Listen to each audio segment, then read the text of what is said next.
The following program is brought to you by PodcastOne Sportsnet.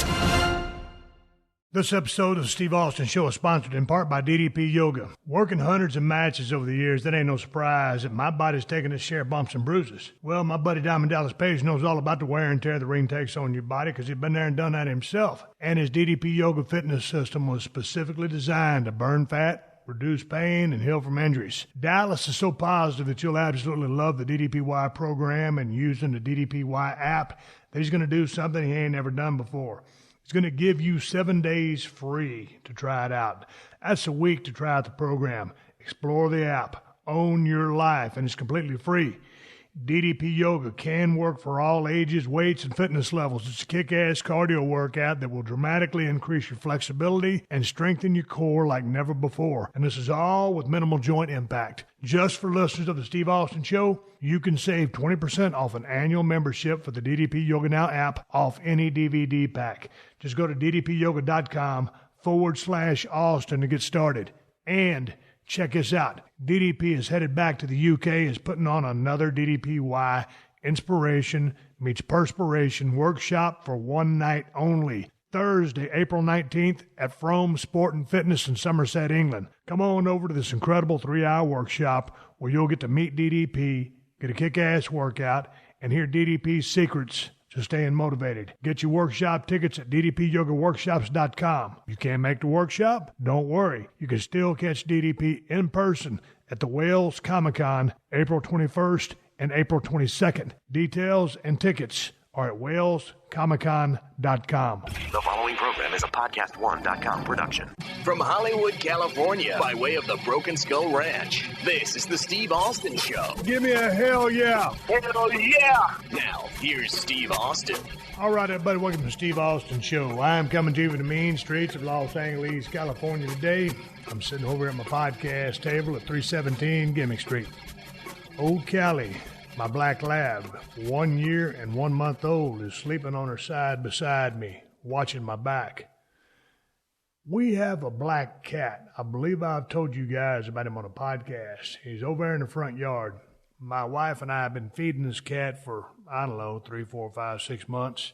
Cat's got a collar on it, got a tag on it. Nobody answered the ad my wife placed in a local newspaper. We just got to have a heart trap. My mission now is to try to set the have-a-heart trap, catch the cat, make sure we do it and we do not harm him. That's why it's called a have-a-heart trap.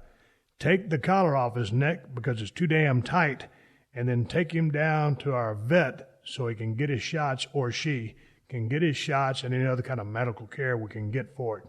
So anyway, we got this have-a-heart trap. I'm going to place it outside. We'll leave it there for a couple of days for the cat to get used to seeing it, and then we'll put a can of cat food in there and catch the cat and do all this process to him. Now, the cat, I'm guessing the cat's 4, 5, 6 years old. I don't know. I'm just looking at the damn thing, but his collar's too tight. So he's been taking care of himself for a pretty good while. But with that collar on his neck, god dang, I think it's getting a little bit tight. So we've got to catch his ass, take him down there, and get him fixed up. Now, I can cut that collar off of him once I get him in that trap.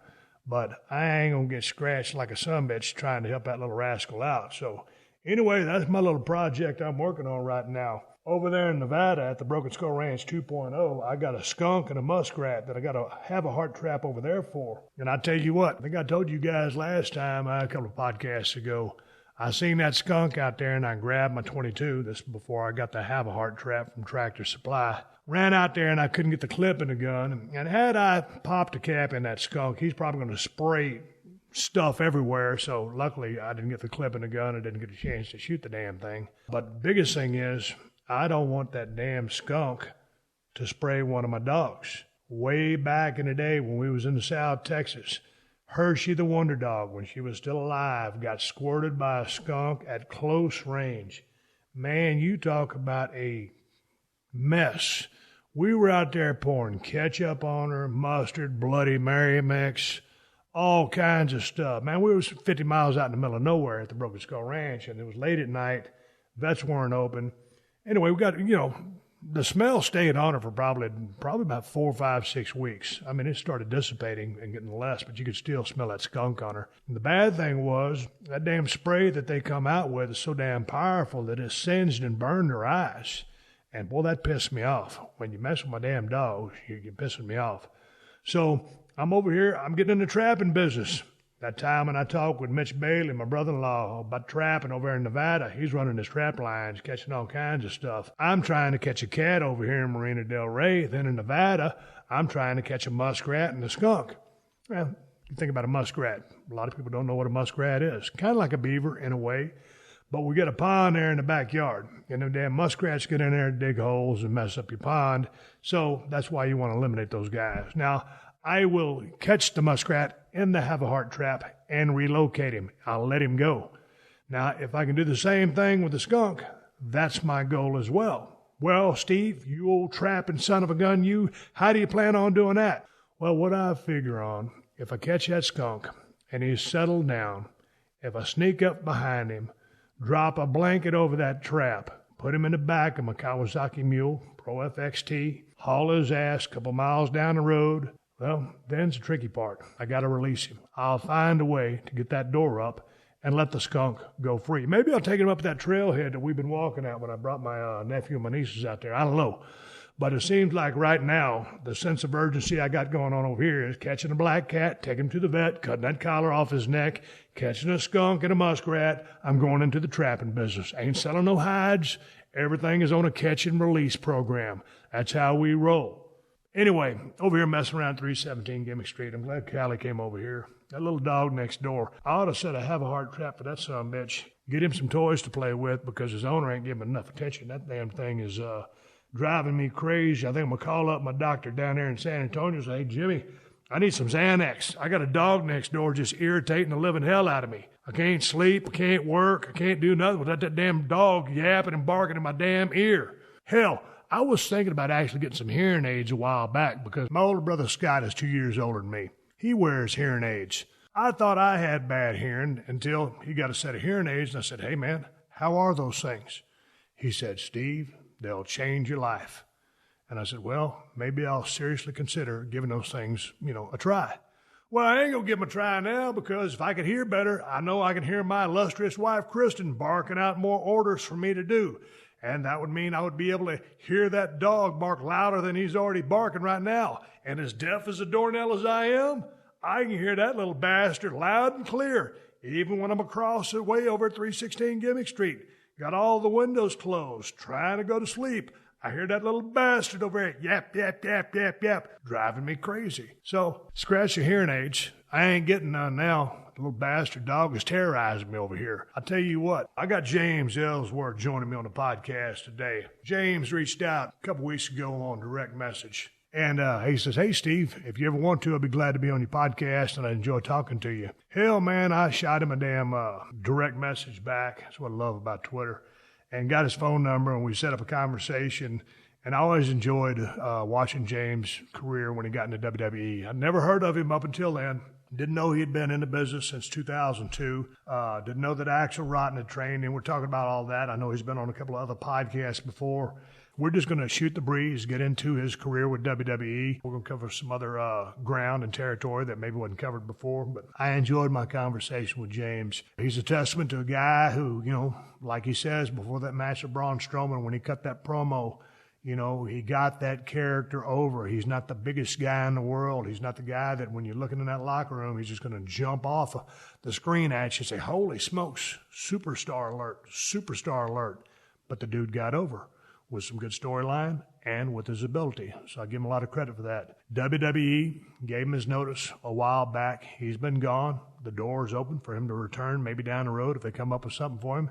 But you're about to hear me and James Ellsworth open up a can of audio whoop-ass. But before we get to my interview with James Ellsworth, let me ask you guys, have you ever felt uncomfortable on a job site?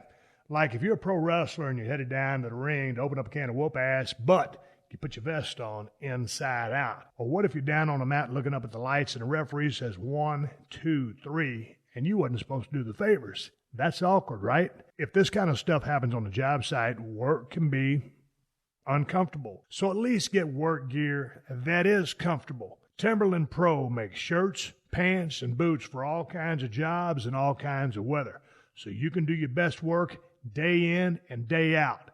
Head to toe, Timberland Pro. Not uncomfortable. Hi, I'm Spencer Raskoff, the CEO of Zillow Group, and I have a new podcast here on PodcastOne called Office Hours. Listen as I have one-on-one conversations with other CEOs. We have the kind of conversations that can only happen between peers, tackling tough questions, sharing hard-won insights, and helping to define what leadership means today. Join me twice a month on Office Hours, exclusively on Apple Podcasts, PodcastOne.com, and the new PodcastOne app. This is the Steve Austin Show. All right, man, I'm sitting here at 317 Gimmick Street. I'm rolling sound. I got James Ellsworth on the end of the phone on Skype. James, how are you today?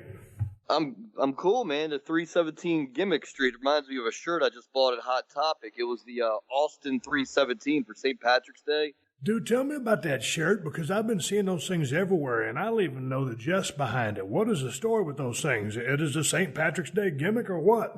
Yeah, and Hot Topic, I was in there and I saw, the old school Austin 316 shirt, and then right under it was Austin 317 for St. Patrick's Day. The dates for St. Patrick's Day is 317, so I went ahead and bought it, and I think I tweeted you the picture. God dang, I saw that picture, and I saw Noelle Foley had a picture of a 317 shirt. I don't know if you knew this or not, but WWE trademarked 316, so nobody else can use 316 on a T-shirt, including yours truly. Anytime they go somewhere, whether it's Dallas, Houston, Chicago, they got the 316 shirts. Pretty damn smart. But I guess they didn't trademark the 317 shirts because they're at Hot Topics. Yeah, I think the 316 one is a WWE shirt there at Hot Topic. I'm not sure if the 317 one is or not, but I purchased one and wore it on St. Patrick's Day, and I'm sure Noelle Foley looked a lot cooler in it than I did. I don't know about cooler, but she did a good job of repping the 317. How's that? We'll just leave it at that, I guess. Hey, dude, when I called you the other day, we were talking on the phone, and it's the first time we've ever really got a chance to talk about a whole lot of stuff. But you were down there. I know you live in Baltimore, Maryland, but you were doing an appearance somewhere. What are you doing these days now that you're post-WWE? Man, I'm doing a little bit of everything. I'm just trying to give back to the wrestling fans. I believe that they're the reason, I got to sign with WWE and live my dream. So I do anything, whether it's a signing or an independent show or just stuff that they enjoy on YouTube. I do anything that they enjoy the James Ellsworth character to do to, try to reach out and meet them and just have fun with the character still. Man, when did you start training to get in the business? Because I read that you were trained by Axel Rotten. Yes, 2002, fresh out of high school. I graduated June the 1st, 2002, when I started wrestling at 17 years old, June the 5th of 2002. What were you doing on the side? Were you wrestling and that was it? Or did you have a job on the side as well? Oh, yeah, when I started when I was 17, I worked at Burlington Coat Factory for a couple of years. Then, I would wrestle 2-3 times a week. And I'd also, after Burlington Coat Factory, I work with people with special needs, helping them to find jobs and things of that nature. But, yeah, I was on the independents for 14 years before signing with WWE. Jesus Christ, dude, that's a long time to be on the indie scene.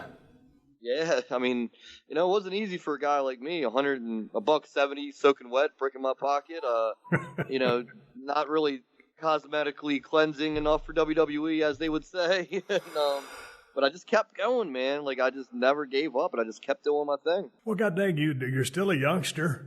How's your body feeling after all the years you've got into business? Yeah, I'm 33. I try to work smart, not hard. It hurts. It doesn't. I'm sure I feel different from a normal 33-year-old male. I'm sure my body's a little more banged up than a normal guy. But yeah, I try to, I get up, I exercise, I do yoga, I do a lot of cardio, and I try to keep it in shape. Dude, you doing yoga, that catches me off guard. How long you been doing that? I don't do it much, man. Once or twice a week, I give it a try. I need to get on the Diamond Dallas Page yoga. I haven't done that yet, so if DDP listens to this, I would love to try that and see what the best, option is for me for DDP yoga. Dude, I will tell him firsthand you want to give it a shot. He's supposed to come out here to my place in about 3 or 4 days and help me download the app and do all that other crap. I'm not very technologically advanced, so he's going to come over and smarten me up to the app and get me up and running. So I've already told him, I said, I'm old school. I'll always train with weights. I train with a lot lighter weights than I used to, being through the grind. But man, flexibility. I recently kind of took up golfing or took an interest in golf, and I could damn sure use some flexibility on my swing. So I'm actually going to give it a shot. So yours truly is going to give it a shot, and I will tell him that you want to give it a shot as well. It's supposed to change lives, and I've seen a lot of the lives being changed, and he's worked some miracles with a lot of people. If he can work a miracle with me, I will be eternally grateful, but I got to put the work in. Hey, man, coming out of high school, was it always, hey, man, I'm going to be a pro wrestler, or did you have any other goals, dreams, or aspirations that you wanted to be before you decided to get in the squared circle? I can't remember ever not wanting to be a wrestler. Like, I started watching it at a very young age, and, like kindergarten, first grade, they would ask us, what do you want to be when you grow up? And people would dress as police officers or, nurses, and I would come dressed as a wrestler. Like, you would dress up for what you want to be when you grew up. And, my dad would try to dress me up as a baseball player, and I'm like, no, I want to dress up as, the Ultimate Warrior, because I want to be a wrestler when I grow up. I can't remember not wanting to be a wrestler my whole life. When did you start watching the business?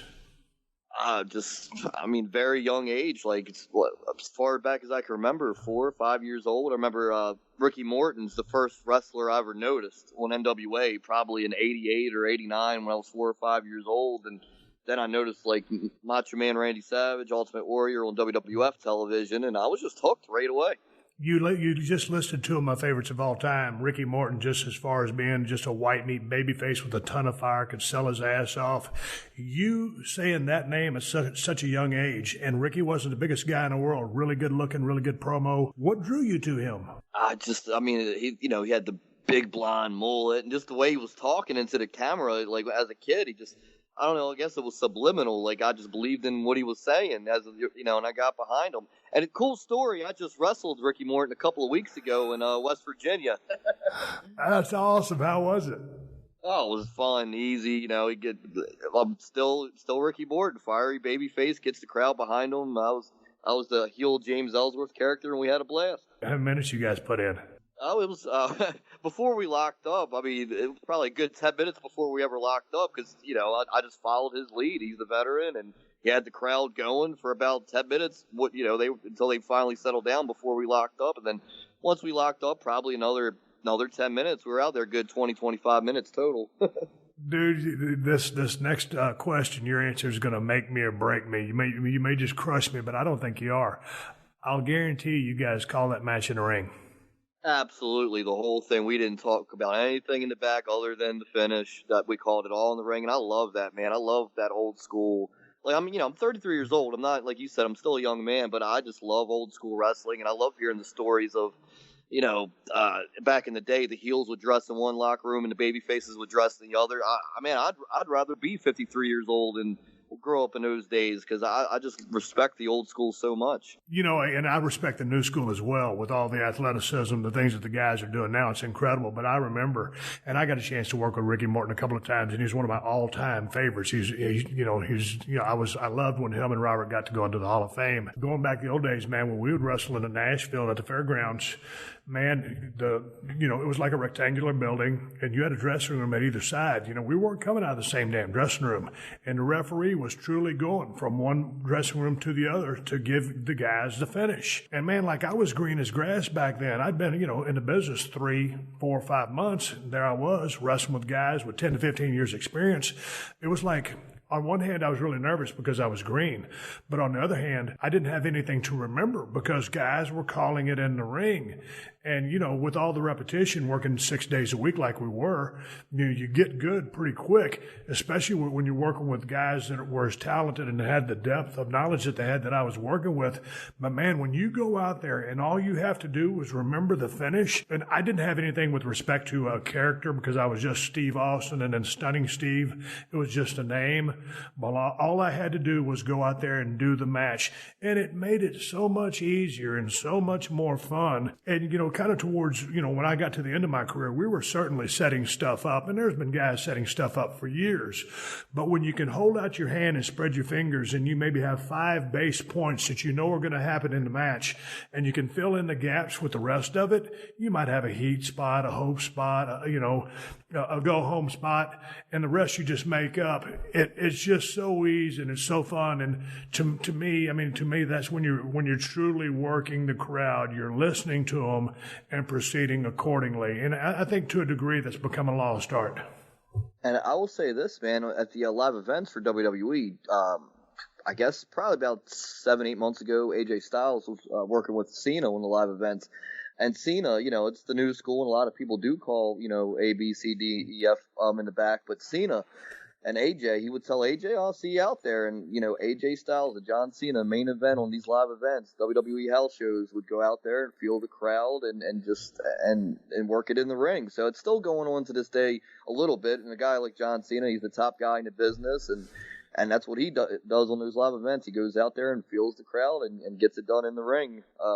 Calls it all in the ring. And dude, that's very refreshing for me to hear. First of all, I love both guys. John Cena's been on top for a long time, has a ton of confidence, and he's been doing it for a long time. AJ is one of the best workers in the world and can go out there and rip it up with anybody. So for those two guys to be able, and obviously, when you go into your pay-per-view situations, your breaks, your commercial breaks going on Raw, it's a little bit different animal. You got to kind of have things orchestrated. But man, just to hear that those two cats, and obviously locker room leaders because they're established veterans and top guys, but for those guys to go out there and call shit in the ring, it makes me feel good. I enjoy hearing stuff like that.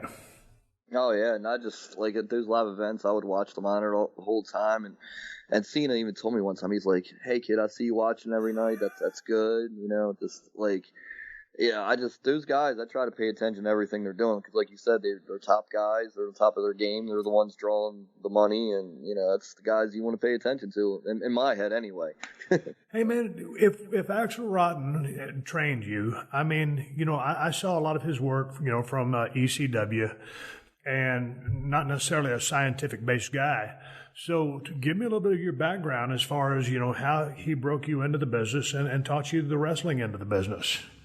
Well, that's the thing about Axel Rotten. Like, he's remembered for being that hardcore guy from ECW and the death matches and the glass match with Ian Rotten, and that's what he's remembered for. But he could scientifically wrestle, and he knew how to work. He did the Lawler territory of USWA in Memphis, and he was a world traveler. Before he, just the ECW stuff is what made him a name. But before then, he traveled the world and wrestled, and he had before any of that, he did a gimmick where he was British, spoke in a British accent. Yeah. And you might have remembered him in WCW. He had a little time there at WCW doing that British accent and all that. And I started wrestling school in 2002, and he was one of the trainers, and I kind of after that went on the road with him and to indie events and just learned from him before shows, and I would watch him work during the shows and just pick his brain in the car rides, pick his brain at the events, because he was, man, a lot of people don't know, he was just so smart about the business, and he had his demons and it cost him, but he was very, very intelligent about the business, and I'm glad and very fortunate I got to learn from him. I got a chance to ride down some road with some awesome veterans too, and one of the key ones was gorgeous Gary Young. Yeah, and I got a chance to make some trips with Matt Bourne, guys like that helped me out. Bronco Lubitsch, Skandar Akbar, referee and world famous manager. And it's just Paul Orndorff. Just a lot of guys took me under their wings, and riding down the road was a key part of it. Getting out in the ring and doing it was one thing, but riding down the road and talking about it after you'd seen the veterans matches, I would do dude, why did you do this when you did it, or how come? I would ask those questions. Were you the same way with respect to Axel? Absolutely. I think, I might get on people's nerves because I ask so many questions. Like, I said it once on I think it was Jericho's podcast. Like, I think, if, a big part of the business is asking those questions, because if you don't ask those questions, you'll never get any answers, and you'll never learn, you'll never move on. Just for instance, for example, this podcast we're doing, I was like, man, I'm going to write write Steve Austin and see if he wants me to do his podcast. And then I wrote you, and look, here we are. Like, you just never know the answer unless you try. And that's with anything in the business, I think, whether it's learning, and trying to pick someone's brain or trying to put yourself in a position. I just think you got to ask those questions. And I think I ask so many of them, I might get on people's nerves with it. No, man, I was so glad when you shot me a direct message. I said, hey, man, what's your phone number? And you gave me your phone number, and I called you. It was like, because I really enjoyed, I didn't know anything of you until I saw you on WWE, and I started watching you. I was like, God dang, this guy's getting over. And I want to get to your WWE stuff here in a little bit, but going back to the road, you were on the indie scene for what, 12, 14 years before you got in WWE? Yeah, 14 years. 2002 I started wrestling, and in 2016 I got signed. Man, I got to ask you point blank. I hate to ask money questions. I won't ask what you made in WWE, but out on the indie scene, dude, what were you making? Because my first years in the business, I was making $15 and $20 a night, and man, I was starving to death. Literally, hell, I couldn't eat.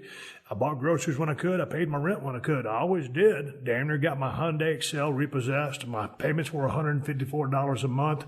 My older brother Scott co-signed the note for me. I couldn't let the car get repossessed because I wasn't going to screw my brother over. But dude, I was having a hard time making ends meet. And then, finally got a $100 a night guarantee. Then that disappeared. And, finally I signed with WCW and things got incrementally better. And then, I had some good years in WWF before it turned to E. So out there in the trenches, you as a youngster just getting on the card, it's always interesting. Do you know Al Snow? Yes. I love Al Snow's takes on a lot of the aspects of the business. And, many times, Al Snow was plus one other match. Meaning, his name basically wasn't on the card, so what was he contributing to the card? Therefore, that would reflect how much said promoter would pay him for his services rendered, So coming out of that school, did you have any aspirations? Did you have any thoughts on what you should make? And what did you make? Oh, fresh out of wrestling school at 18 years old, I didn't even care, man. I just wanted to wrestle. I was 18. I'm a kid, I'm a teenager, and I just wanted to wrestle and have fun and learn. So right away, I didn't even worry about it. I wouldn't even ask, if a promoter handed me $20, $25, I just considered it a bonus. So getting the ring time. And, as I got older, as 7, 8 years went by, I'd see what I could get, just with different promoters. Even at that age, I didn't even worry about it as much. I just wanted the experience and ring time. And, I just wanted to get in the ring with guys that have been in WWE because there's, plenty of guys out there on the indies that have been on WWE. And I just wanted to work with those guys and learn what they do and learn what they learned from WWE to get my chance at it one day and learn what I needed to do to get there. So that's all I ever thought about is, man, I just want the experience. I want to learn. And once, in 2011, I took over this independent wrestling promotion called Adrenaline Championship Wrestling, and I started running my own shows. Then I started making a little bit of money running shows. I did pretty decent doing that, and that didn't start till 2011, so I was, 9 years in the business before I ever started making any kind of decent money. What did you find out when you started promoting your own shows that you didn't know before, and you were just wrestling in the ring? Oh, so much, so much goes into promoting a show and so much goes into, putting a card together and so much, it's a lot of hard work. So if anyone's out there wrestling, cut your promoter some slack. He's working hard. It's not easy, especially on an independent level, where you really got to poster and flyer and, put it out there on social media and put, it's not easy. That's the first thing I learned. Oh man, I got all these promoters' nerves for 9 years, and now I have one. I see where they're coming from. Hey, how was life on the road for you at an early age? And were you close with your family? Is your family still around? Yeah, my mom and dad still around. But what did they think when you decided, hey, Mom, Dad, I'm going to get in the business of pro wrestling? What'd they say to you? Oh, they were just look, you're not gonna make it big. You're a small guy. You're gonna get hurt. You shouldn't do this. You're taking all your graduation money you made and you're putting it into wrestling school. This isn't very smart, but we know we're not gonna stop you from doing it. So they were supportive in that way. Look, they told me all the A, B, and C of not why I shouldn't do it, but then they were like, but we know you want to do it, so go get them and see what happens, I guess. Hey, how long were you actually in the school to learn wrestling? Because I believe when I was training at the Chris Adams Wrestling Academy, whatever it's called, in Dallas, Texas in '89, it cost me $1,500. I don't think I ever paid all the money. I think I might have paid $1,000.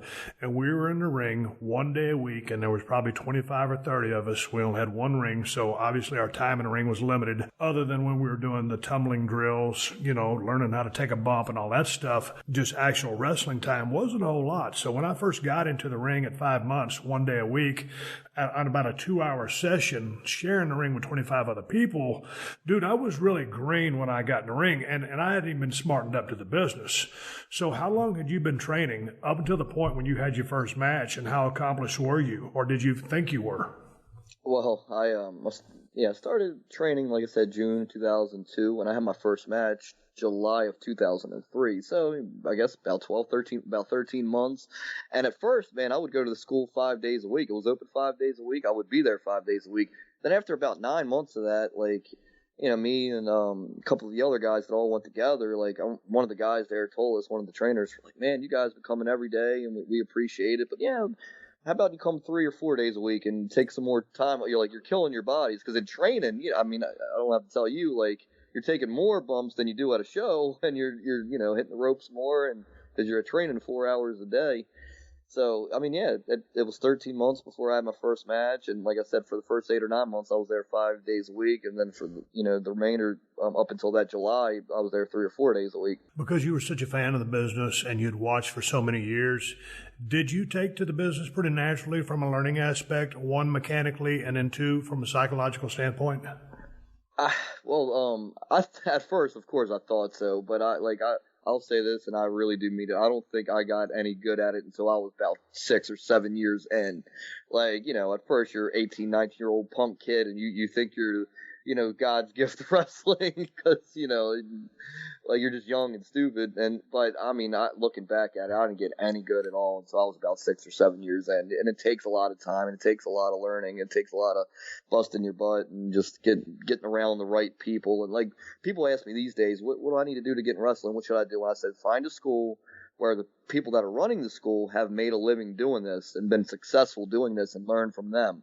That's what I always tell people, because until I got around the right people, I didn't know much, or until I went on the road with Axel a lot, I didn't know anything. But I agree with you. There comes a point when you first get into business. First of all, you're greener in grass, and you're really bad. Your posture's going to be bad. Your lockup's going to be bad. Your punches ain't going to be no good. Your psychology's going to be less than the 101 level. And you're probably following somebody. And you could be very athletic, but pretty much you can be the drizzling shits. Then there comes about that 2-year mark when all of a sudden you think, hey man, I got this. I am God's gift to wrestling.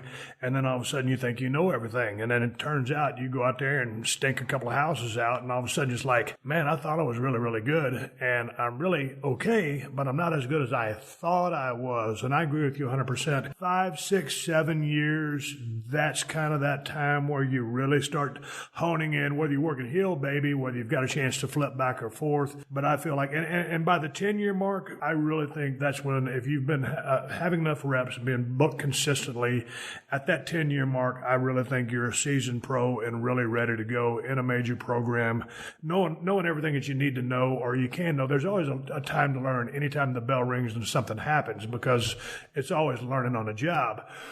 Whether you can promo or not is a whole different story.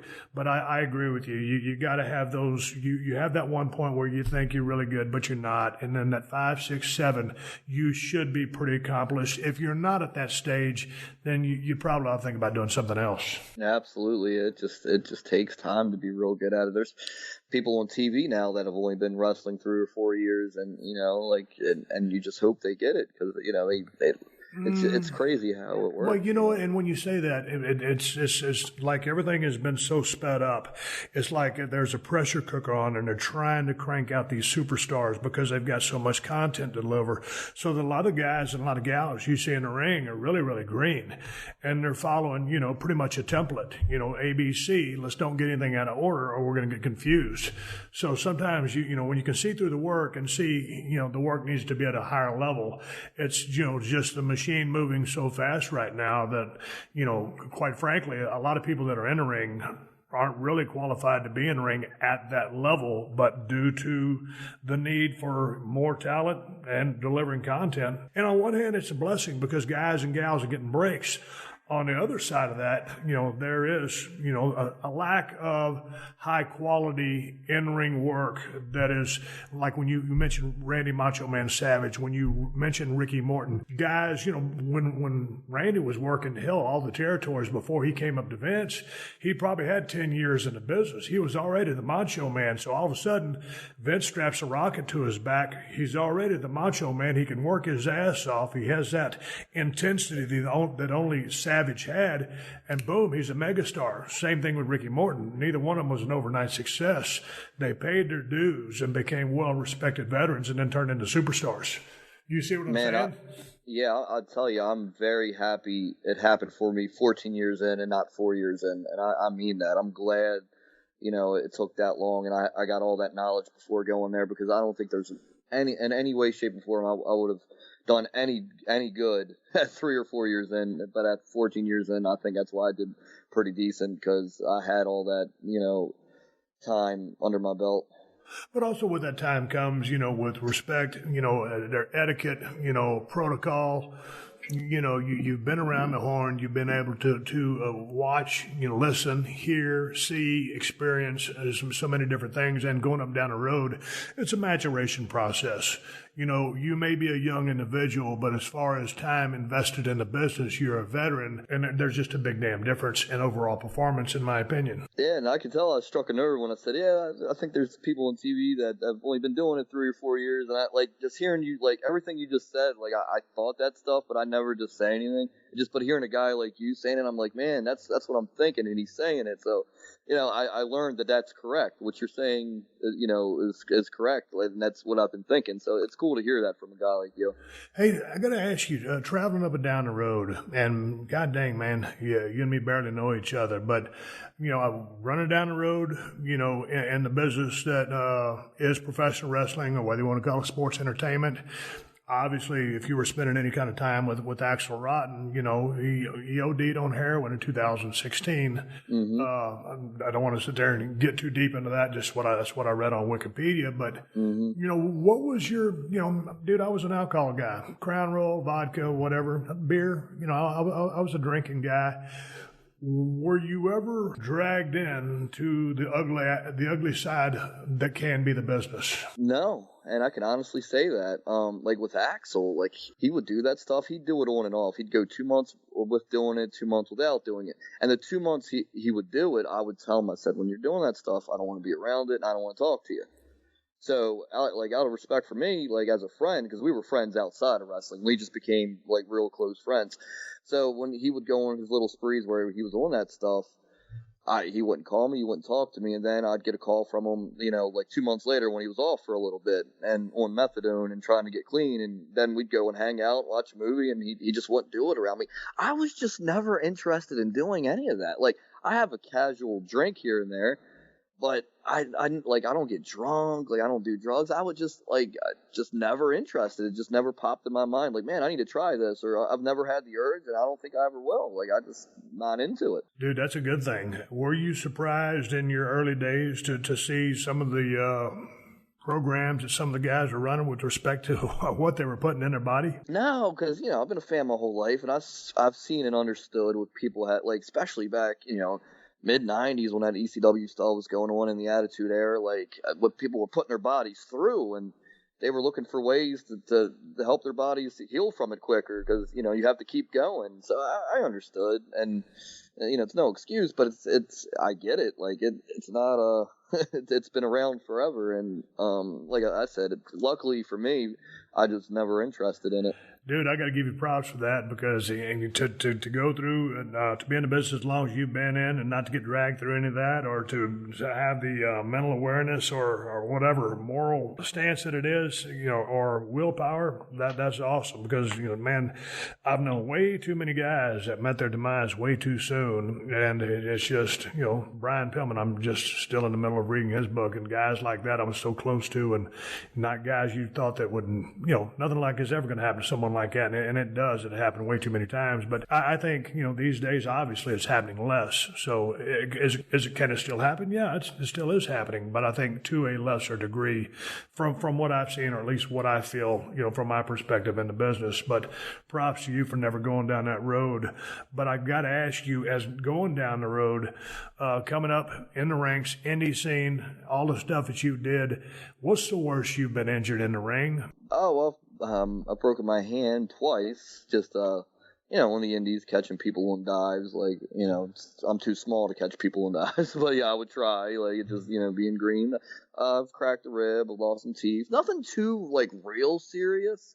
I've been very, very lucky, but yeah, just minor stuff like that, and knock on wood, nothing too crazy. All right, let's take a quick pause for the calls and get big ups to True Car. Hey, here's a couple of useful car tips you might not be aware of. A coffee filter and a little bit of olive oil can clean your interior. Removing excess weight from your car will improve gas mileage, and placing your key fob to your chin will increase its range. Strange, but it's true. Ready for one more tip you might not know about? TrueCar also helps people get used cars. That's right. TrueCar ain't just for buying new cars.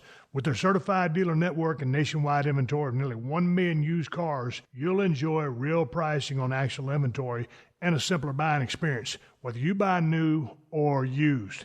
And with TrueCar, users see what others paid, so they know if they're getting a good deal before buying. They're also more likely to enjoy a faster buying experience by connecting with TrueCar certified dealers. When you're ready to buy a new or used car, check out TrueCar and enjoy a more confident car buying experience. Some features not available in all states. You're also going to need car insurance for that new vehicle. Go to geico.com, and in 15 minutes, you could be saving 15% or more on car insurance. That's right. Save hundreds of dollars in car insurance at geico.com. Extra money in your pocket?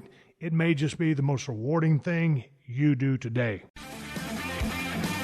Hello, guys. It's MMA fighter Chael Sonnen. Check out my podcast, You're Welcome, with Chael Sonnen every Wednesday and Friday right here at PodcastOne. We cover the latest in mixed martial arts and everything else going on in the world of sport. Listen free to You're Welcome with Chael Sonnen, exclusively available on Apple Podcasts, at PodcastOne.com, and on the Podcast One app. If you love the show, share it with a friend and leave us a rating and review. This is the Steve Austin Show. WWE, what happened there? How did you get in there? And then all of a sudden you got over, you caught on fire, and then all of a sudden I heard that you were released. Let's go to the beginning. I know you did some stuff with the Rosebuds, but did you do some squash matches with them? What was your introduction to WWE, and how did you come into their radar? Well, I always would try to be an extra talent when they came to my area. And the Rosebud stuff, I would just, when they needed guys for Adam Rose to come out and dance with them, I did that a couple of times. The Strowman thing in Pittsburgh, July 25th, 2016, Arn Anderson came over and he asked me to throw a punch on one of the other extra guys to see how my punches looked, and I threw a punch. And to this day, Steve it gives me chills thinking about it. Arn Anderson gave me the biggest compliment I still to this day ever got into business. I threw that punch on that guy, and he said, "Oh, damn kid, I don't need to see another punch. That was great." And that from Arn Anderson, I don't think you can get a bigger compliment from anyone. Dude, if it had been the drizzling shits, he would have told you. One time I was working with Flying Brian. We were a tag team down there, and WCW and I went in. We were double teaming on the guys, and then Brian and I both set the guy into the ropes. I said double drop kick, and Brian hit the guy in about the nose, and I think I hit him in about the kneecaps. James, I went back to the dressing room after that match was over, and Arn Anderson absolutely roasted and blistered me, and that was the last drop kick I ever threw, and it was in the early 1990s. So if he's telling you got a good working punch, he's telling you the truth. Yeah, and he got me in the ring, and he said, "All right, well, let me see you throw that same punch on Braun Strowman." Just, I guess, test to see if I'd be nervous, and I threw the same punch, and he's like, "All right, well, you're going to work Strowman tonight on Raw. We're going to give you 2 punches on him.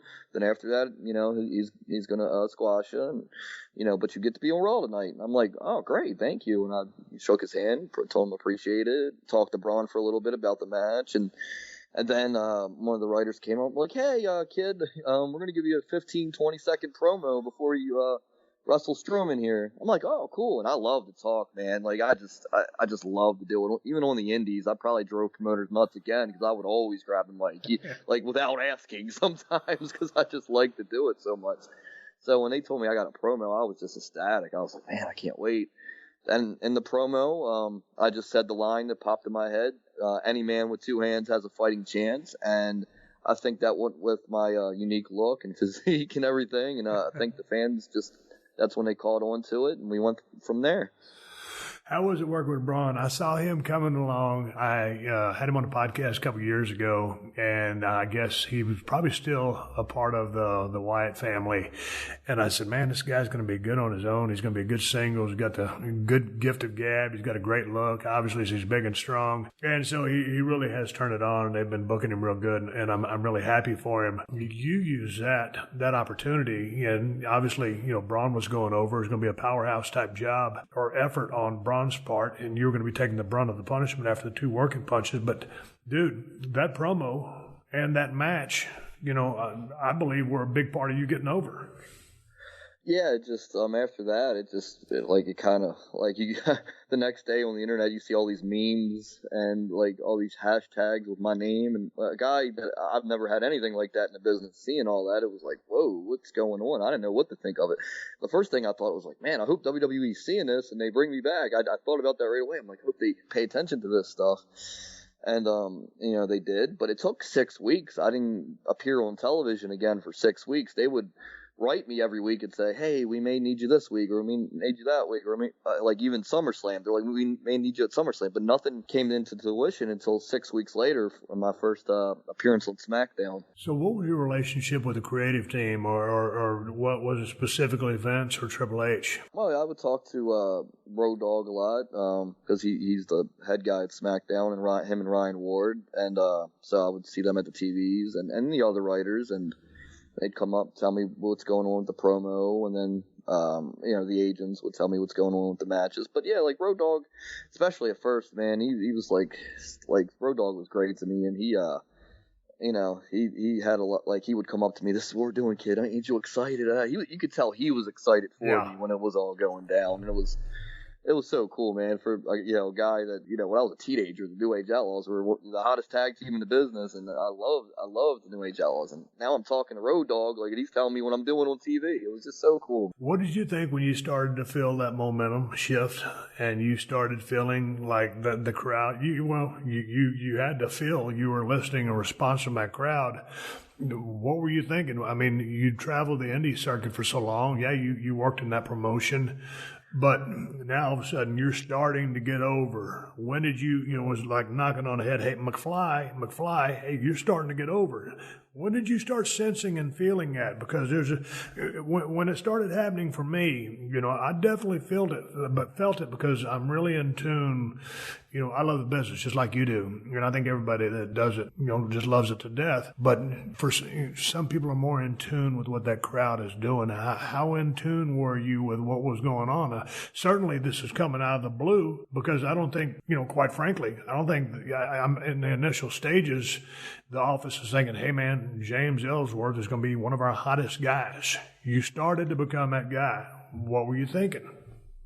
Well, after the 6 weeks, and I knew I was going to appear on TV, I was like, man, is this just an internet thing? Like, guys on the internet having fun? Or do these people, generally care? So that first appearance on SmackDown, they did an angle where AJ was looking for a partner, and that's when he was a heel. And Daniel Bryan told him if, you can't find a partner, we'll find one for you. And I was going to be revealed as the partner. I was like, man, hopefully they react when I walk into the camera, into the shot. Hopefully they react to me. So AJ couldn't find a partner. Nobody wanted to team with him. It was a match against John Cena and Dean Ambrose. And when I walked into the camera, I heard the crowd react. And then it was a live shot, and we did the shot. And then afterwards, I'll never forget this. Shane McMahon comes up to me. He's like, "Kid, did you hear that pop? He was all excited. So when I saw Shane McMahon, and Shane, he's just one of the boys, man. He's so cool. And once he started doing that, it was real to me. I was like, wow, this is real. People want to see this character and see it do something. You know, that night before I could team with AJ, the Miz beat me up on the stage and stole the spot in the match, and then you didn't see me again for a month. And that's when I came in to wrestle AJ for the first time. With this thing about Shane, all of the McMahons, obviously, and Triple H are very passionate about the business and absolutely love it. But Shane's enthusiasm and the fact that, he was right there and, God dang kid, do you hear that? That's what I love about Shane McMahon, because he kind of wears his heart on his sleeve. And when good shit is happening, he puts it over. And that was good shit that was happening. Man, I loved working with Shane McMahon when I was there. I was very fortunate to get a lot of promo time out in the ring with him. And he, like you said, he's just so enthusiastic, and he could just tell he cares so much, and he loves feeling the crowd, and he's great, man. He was great to work with, and he's a great guy to be around. Hey, man, when you started getting over, and the crowd started responding to you, did people in the back treat you different? Did you act different? No, I'm still, to me, I feel like the same guy I was 5-6 years ago. I never I'm me. I never ever think anything of this other than I'm very blessed it happened or it was happening at the time. And no, everybody in the back was real cool. I never had an issue or anything. Everybody and this day and age, it's a lot different than when you're in the locker room. Just people are just playing video games and just really staying calm, cool, and collective. It's not really, especially, man, that from July until I think last year after WrestleMania is when they did the Superstar Shakeup. I think SmackDown had the most fun locker room I was ever a part of. Everybody was so cool and got along and just felt like a family atmosphere. So never any problems with anyone. Yeah, but man, going back to my days and when I was active, still it is a highly competitive environment. I don't care whether it's 85, 95, 2005, or right now. I mean, guys are chomping at the bit for an opportunity, and when you get that opportunity, you got to knock it out of the park. Absolutely, yeah. And like I said, if anyone was upset about it, they didn't show it to me per se. I never felt it or never an issue with it. It was everybody was pretty nice to me. Man, this is cool. Ain't this cool? What's happening to you? This is great. Everybody was kind of a fan of what was going on, I thought. You got a chance to work heel, you got a chance to work babyface, which I know you enjoyed your whole time there. You enjoyed the ride, but what did you enjoy the most? Well, I hate to be cliche, but I like doing both, either heel or babyface. But my favorite thing that happened, I think, is when I worked AJ for the WWE Championship as a babyface in the main event of SmackDown for the first time, and that's every kid's dream. I'm a baby face and I'm the underdog facing the champion for the world title, and the crowd's chanting my name. That was my favorite moment, man. Is that SmackDown where I worked him for the WWE Championship. That was definitely my favorite moment.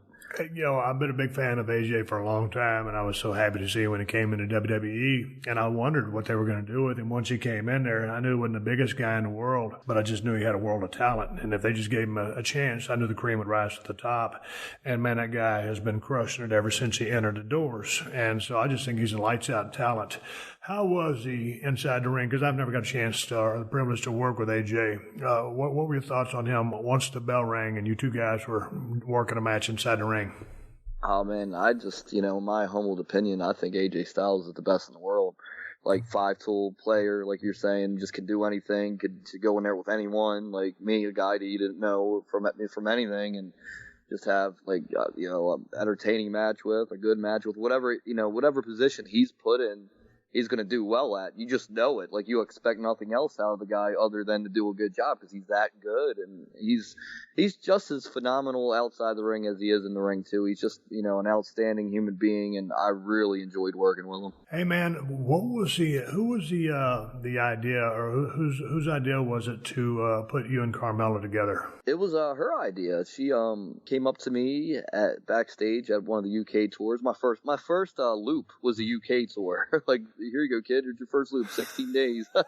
And she came up to me during that tour and said, hey, I have this idea for when you're done with AJ and Dean Ambrose, that whole angle of, being with me, and maybe I'm manipulating you to help me win matches, and you think I like you, and that's the whole angle. She's like, I'm going to pitch it to Vince if you don't mind. I said, oh, yeah, it sounds great. That'd be fun. And she went and pitched it, and Vince loved it, and we went from there.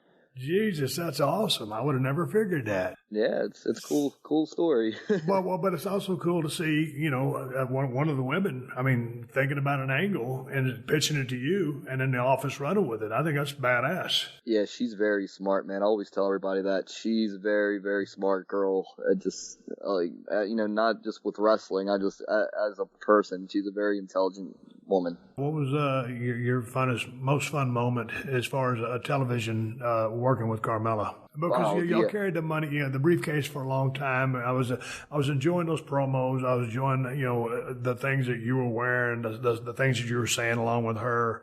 But what stands out to you? Oh, that just when I helped her win the Money in the Bank ladder match, the first ever women's Money in the Bank ladder match, I ruined it. Dude, you had me. You had shooting heat with me. I was like, Jesus Christ, are you kidding me? And then Ellsworth is the guy, working his damn briefcase. I'm one of the boys. I've been in the business for a long time, but I damn near had shooting heat with me. But I loved it. Yeah, that's the thing, man. We just made everybody believe again for at least an hour. Everybody believed again. And I love that so much, Steve. Like having that heat, like all the WWE, the girls, that was a SmackDown event with all the SmackDown girls, but like even the Raw girls were tweeting out, "Oh, this is a catastrophe," and I would retweet and just fire back on them all. I stayed up that whole night. I didn't go to bed, just having fun with that. That was so fun to me, just creating that controversy. And I knew it was going to be fun going forward, and I knew we were going to have the second Women's Money in the Bank ladder match. And it just, it popped the rating 2 weeks in a row there on SmackDown leading up to that second ladder match. And it was good business, man. And that was probably, being with her, definitely my favorite moment. Well, God dang it. When did you end up getting your release? It was November 15th, 2017. And you started with them in, 14? No, it was a 16-month run. It's July 25th, 2016, all the way until November 15th, 2017. So 16 months. Okay, dude, when you got the release, were you caught completely out of the blue? Did you sense that it was coming? What were your thoughts? Oh, it was out of the blue, man. I just thought it was everything was going well. We just got home from again, it was a UK tour, the November UK tour. I was on the road 16 days, and I got home, and I'm sitting there with my daughter, my youngest daughter. She'll be 3 here in a couple days. And I'm just like, you get home, you know how it is, long road trip, and you're like, okay, I hang out with my daughter and relax. And I get a text from Mark Carano, and he's like, hey, you got a minute? And once I saw that, I didn't, I kind of thought about, wait a minute, is this what I think it is? I go, nah, it can't be that. I'm still in this angle with Carmella, and it's going well. So I called him, and he said, hey, got some news for you. And once he said that, my heart just dropped. I was like, ugh. I was like, yeah. And he's just, we're, kind of want to let you go for now, but you did an outstanding job. And, he's saying all these nice things, and I'm half listening to him because I'm just so upset, to answer your question, it definitely caught me off guard. Dude, what do you do when you hang up the phone? The way I handled it is I went for a walk, and I just, my phone, because they put it right up on the internet these days, and, they've done that for a while, I guess, and I just, my phone's blowing up, I put it on silent. I'm just I was sad, not mad, I was just real sad, man, because I had so much fun, I had a blast, and I really, in my head, I thought it was going well, Man, I remember when I got out of the business, last match of WrestleMania 19, not everybody knew I was going to retire, just only Rock and, man, it might have been 5 guys who knew I was going to retire for that. I didn't really want to, but I kind of need to ride off in the sunset. My body wasn't doing real good for me at that point in time, and so I did. Dude, leaving the business was one of the hardest things I've ever done, and I've gotten over it since then, of course, because it's been such a long time and you go on in life. But nonetheless, those, for a long time, I wasn't in a good place.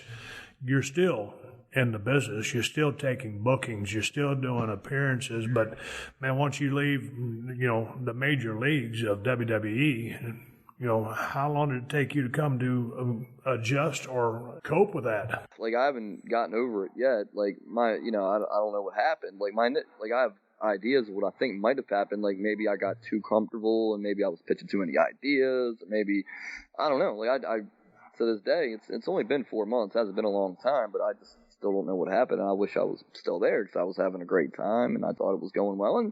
But maybe they just didn't have anything for me now, and hopefully I'll be back in the future is my thoughts. And until then, I'm just going to do these independents and have a good time and, try to make a living in the business as I have been the last couple of years. When you're getting a dose of news like that and you're listening and you're kind of, like you said, you're taken aback and you can't believe it's happening and it's like, oh man, so to speak, it's the end of the world. So I'm guessing you didn't say, why am I being released? Well, I did. And what was the answer? The answer was, well, Vince just kind of thinks it ran its course for now. But, that doesn't mean it's forever. That's the answer I got. Gotcha. But to me, man, and this is my mindset, I'm going to keep working hard and, and I'm going to keep my nose clean and stay out of trouble and hopefully they pay attention to what I'm doing, and hopefully one day I'll make a return, because I just think the coolest thing about leaving is when you come back and that initial reaction that people get when they come back after a long hiatus. And that's what I'm thinking about, that when that happens. That's what keeps me going. Because, dude, I care about the fans more than anything in this business. I just love wrestling fans. And I just think if I ever do come back, that moment will probably be my favorite moment of all time. Yeah, and by the way it sounds, I mean, you parted on good terms. Obviously, it caught you off guard, but, it was what it was. You handled it like a man, and we're classy about going about your business, and you continue to work. So if something comes back around, there's no reason why they won't give you a call back. I mean, it's not like you're going out there and blasting everybody. It's a piece of business, and it is what it is. And the wrestling business, sports entertainment business, whatever you want to call it, is a tough business. And the fact is, you've had a pretty damn long run. But the fact that you parted ways amicably with the company, like you said, dude, they come up with something, good piece of writing or another idea. Hey, let's bring James back. It leaves you in a good position to come back. Yeah, like you said, it's a business, and they have a lot of guys they need to give TV time to, I think, and they have all these people in NXT, and then SmackDown's a 2-hour show, and literally an hour and 40 minutes is what the real time is because of commercials and what have you. So they just, they just have to me, I think they have to give other people opportunities and I'll never say anything wrong about them, man. They gave me my dream. My dream was to be there, and I had a hell of a run. I enjoyed my time, and I have absolutely nothing bad to say about anyone there. It was great, and I can't wait to do it again one day. And that's what Vince always says. He goes, I give people opportunities, and you got an opportunity, you had a run, and maybe it ended a little prematurely for your liking, but like I said, you made the most of an opportunity, so congrats on that. With WWE being behind you right now and moving into the present and into the future, are you still doing your Adrenaline Championship Wrestling? Are you still promoting your shows? Are you wrestling for other people? How do people contact you to book you? Oh, it's bookellsworth@gmail.com is my official booking email. And the Adrenaline Championship Wrestling, the first official show I did on the independents back from the WWE run was February 16th, and I made sure it was my show, Adrenaline Championship Wrestling, and I actually wrestled Jerry the King Lawler that night, my first show back, and had a heck of a time working with him, and drew a nice house here in my hometown, Glen Burnie, big suburb of Baltimore. And I'm my next show for that's March 31st. Mick Foley's headlining that show. He's the big name, and I'm gonna do that as much as possible. But that bookellsworth@gmail.com. I'm getting a lot of inquiries, and I'm just trying to keep busy doing this, man. Because I love doing this, whether it be for WWE or an independent or any company in the world. I just love performing in front of the fans, and that's what I'm very fortunate and blessed to be able to be doing for a living right now as we speak. I got to speak to the promoter, James Ellsworth. Let me ask you a question, dude. When you call the King, Lawler's one of my favorite workers of all time. I mean, the guy on a promo was lights out. His work in the ring, he's a little bit more of a brawler than a scientific wrestler. He drew major money, was a big-time star. What'd you do? Just call him and say, hey, Jerry, I'd like to work with you in my promotion. How did that negotiation go? Jerry's been around for a long, long time. He's seen it all and done it all. Tell me about that interaction. No, just the way you just said it. I had his number because I know him a little bit before the WWE run on the independents, but not like too much. But in WWE, we became cool, and I had his number, and I just called him and said, "Hey, I'm running a show February 16th. Are you available?" He said, "Yeah, James, and I'd love to come work with you, and it'd be great." And we had so much fun that, he's talking about doing it again down in Tennessee where he lives. We had a great time doing it. So it's just like that, just that easy, simple conversation. But Jerry's he's a very interesting guy, and he just seems he's very intelligent.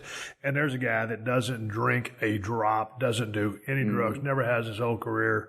But I was just amazed at the promos he used to cut with Lance Russell. I mean, basically he could go out there and tell such a story. And then when the match started, did you catch any of the matches between him and Superstar Bill Dundee back in the day? Oh yeah, I watched so many Lawler tapes. I think Jerry Lawler is the greatest antagonist of all time, with the promos. And so anything Lawler I get my hands on, I try to watch. And the stuff with Andy Kaufman really caught my eye, because toward the end of my WWE run, my last WWE match was against Becky Lynch, and it was very Andy Kaufman-ish to me, the way the promo was about talking bad about women and all that. So anything Jerry Lawler I enjoyed watching. Man, I got a chance to work with Lawler, and I believe he was booking at the time. I think Dutch Mantell had been booking for a while, and I'm thinking Jerry booked it. Maybe Dutch booked it, but nonetheless, I worked with Jerry 3 times. When I was working with Jerry, I was green as grass. I think it was no longer than 6 months in the business, but I think it was more like 3 months in the business. Well, if you've ever worked with Lawler, or people in the past can speak to this, but,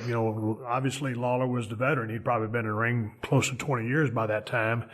I was, green as hell, and I was the baby face. Nonetheless, we start walking around, pacing around that ring, the bell rang, and, Jerry starts calling a high spot before we even lock up. And he's telling me, he's using that ventriloquist voice. He's talking about basically a tackle, drop down, hip toss, and get it again. And so he's calling this high spot. You can barely see his mouth move. I have a hearing loss. I'm almost deaf. I kind of exaggerate that, but it's for storytelling purposes. That's why I always call my matches, because I can't hear worth a shit. So anyway, we're in front of a crowd. It ain't a big crowd because the territory's down. We're pacing around the ring. Lawler's calling a high spot, and he gets to the high spot, and this was 15 years before or 10 years before I invented the what chant. He calls the high spot, and I use in my ventriloquist voice, I say, "What?" And he repeats the damn high spot. I say, "What?" one more time. He says the high spot one more time. By this time, I've really picked it up, okay? And basically, a guy in the front row, he said, "Tackle, drop down, hip toss, get it again, you idiot." So it was absolutely, I think I scared Lawler off so bad because I was so green, but I would have loved to work a feud with Lawler had I been in my prime, at his physical prime as well, because the guy, his psychology was impeccable. His working punches, if you watch some of those Dundee Lawler matches, and they work snug because I don't think there was any love lost between them, although they were professionals. It wasn't a fist fight. But man, if you watch any of those loser leave town matches, they're just absolutely phenomenal to watch, and they're working at a speed which still holds up by today's standards. The storytelling is fantastic, and if you're in the ring and if you've never seen that series of matches, then you should watch them, because anybody, whether you've got 1 month in the business, 15 years in business, you can learn something by watching those guys work. Absolutely, and luckily these days you can just go on YouTube and find those matches, and it's just that easy. And like I said, I just loved watching anything Jerry Lawler, and that was my first time getting to work with him in the ring, and I just had a blast. And I think he called the same spot you were just talking about to me.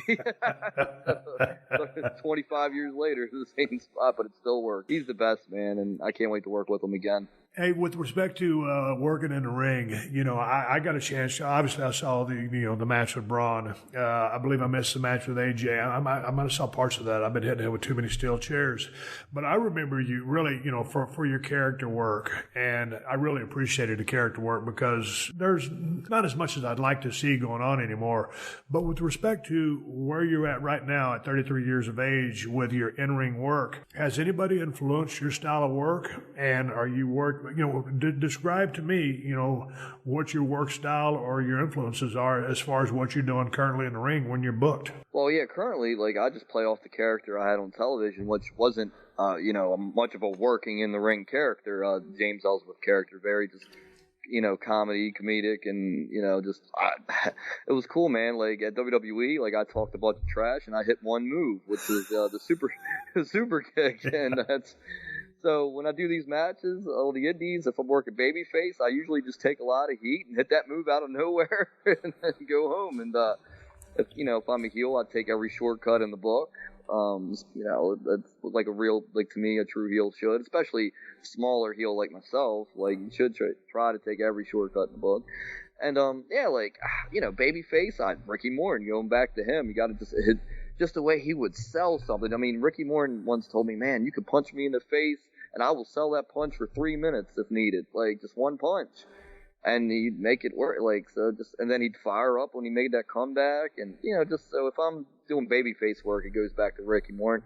And if I'm doing heel work, it's just, like Jake the Snake Roberts, like slow and, just like very villainous, like just maniacal, and, like every little thing counts, and just stuff like that, man. I try to make every little thing count in the ring.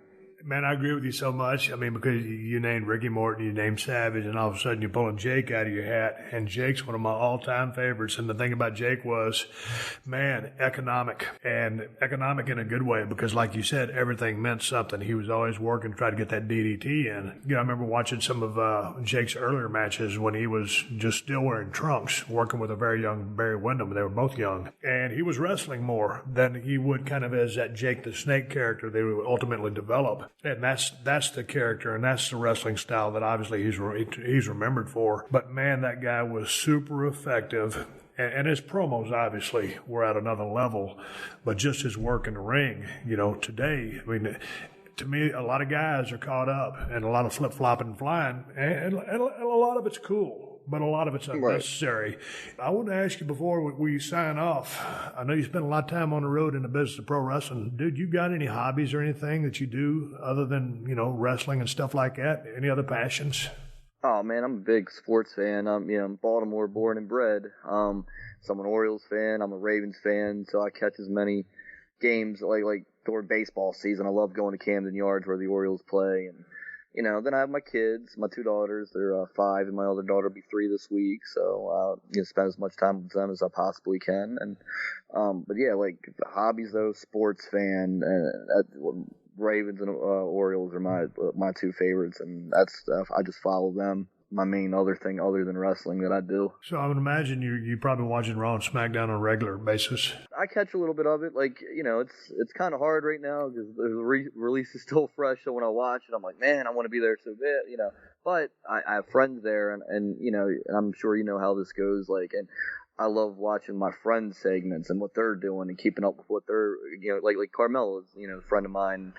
I worked with her for 11 months there straight, and I like to keep up with what she's doing. She still has the Money in the Bank contract, so I'm just waiting for the day that she cashes in, and I hope she cashes in successfully and becomes champion, so I'm kind of waiting for that to happen. But yeah, I pay attention to it more than anything. Like, if I'm not watching it, I'll pay attention to it on Twitter, and I'm definitely always going to keep up with it, especially if I ever get called back. I want to know what's going on before I go, so I'm just not there not knowing what's going on, when you're in the middle of something. You mentioned you had 2 daughters. Are you married or are you divorced? I am not. I've never been married, so I've never been divorced. Okay. So you got 2.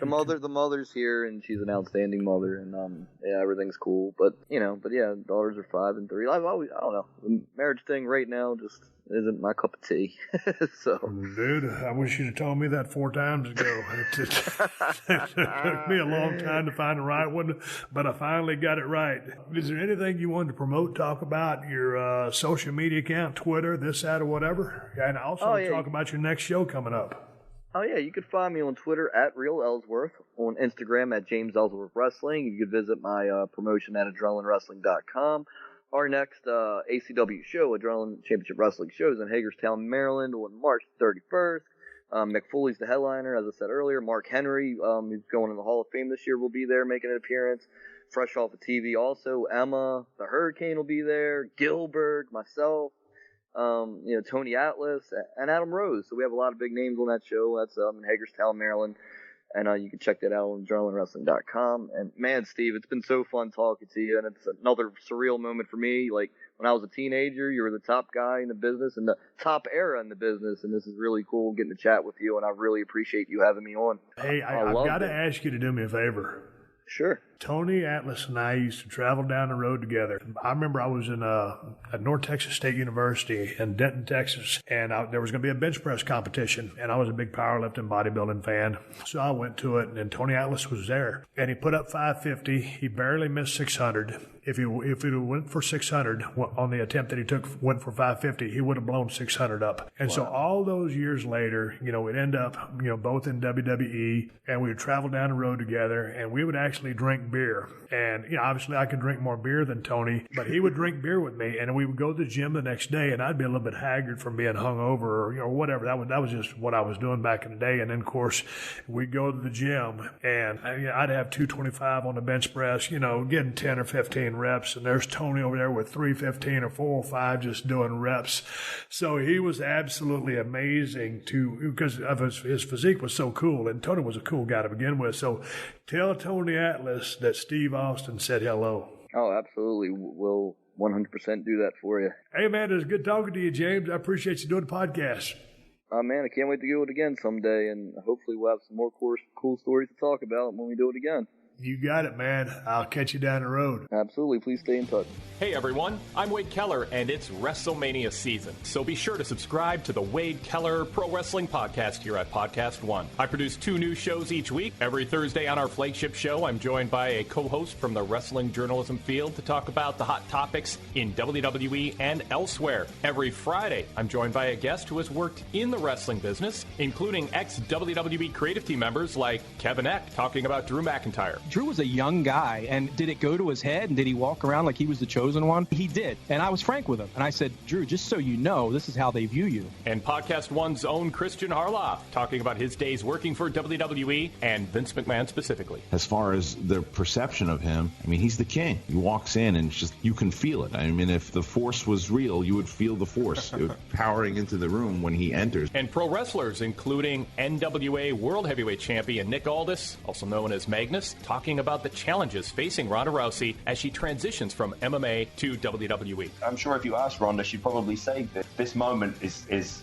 the result of hundreds of people's work, meticulous preparation and planning and timing and everything, and now suddenly it's like, go! And that can be very overwhelming. Just search Wade Keller on Apple Podcasts or on the PodcastOne app or anywhere else you listen to podcasts. All right, everybody, give me the go-home cue. It's time to wrap up his podcast and ride off in the sunset. Before I do, I want to thank my podcast partner today, James Ellsworth, for opening up a can of audio whoop-ass with me today. I hope you enjoyed that. And I ain't got my computer on YouTube, but I'm sure you could Google James Ellsworth versus Braun Strowman, and maybe the promo too, and catch that piece of business. Thank James a lot for being on the program. It was great to talk to him, and I wish him all the best in his next few years. We'll see how long he's got in the gas tank. He's a young cat still.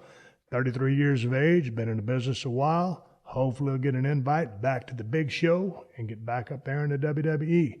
Anyway, thank you, James. I enjoyed talking to you. Hey, man, I'm going to be doing an appearance down in New Orleans, Louisiana, April 7th and 8th, Saturday and Sunday, the day before and the day of WrestleMania. And ProWrestlingTees.com/Steve Austin has all the shirts I'm wearing on my show.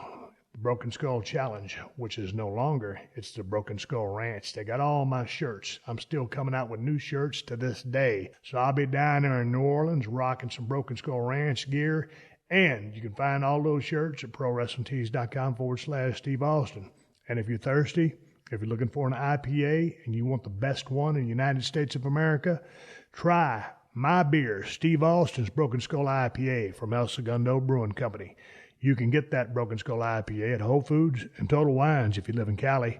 If you don't live in Cali, check out InsideTheCellar.com and see if they ship to your state. And as I always recommend to everybody, you need a good damn pocket knife. End of story, bottom line. And if you're looking for a badass pocket knife, check out 2 of the ones I've come out with cold steel knives.